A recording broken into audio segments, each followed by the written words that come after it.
just want to share for you all of guys, our family, our friends, our workmates about the goodness of God.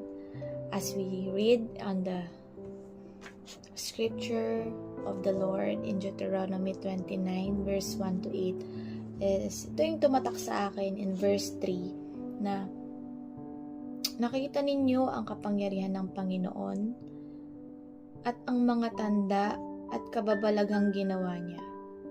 Ngunit hanggang ngayon ay hindi pa niya hinahayaan maunawaan ninyo ang iyong naranasan. Sometimes, God is giving us the struggles, giving us these trials sa buhay natin. Financially man, sa pamilya man, sa trabaho man,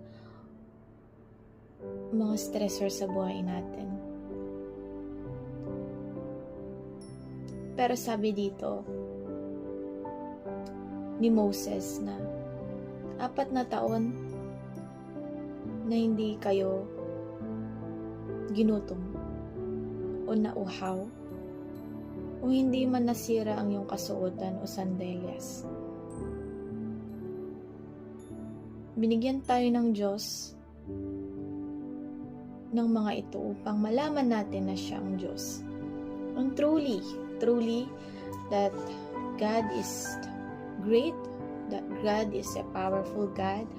God is reminding us again na sa mga sandaling nalilimutan natin siya, yung time natin sa Kanya, maski ako, maski sa'yo, gusto natin magpatuloy sa lakad natin sa Panginoong Jesus. Na ano ba yung nakita natin sa salita ng Panginoon ngayon? Na God is a powerful God that He stands for us. He is our God that never forsake us. He is our God that is never away. Tayo lang talagang malayo sa Kanya. And me and myself also have times that I already overspending time of money. I overspending time with my exercises. I overspending time with my overtime in our job, in our work. I overspending time with movies, marathons. I already found out that at the end of the day, mapapagod ka.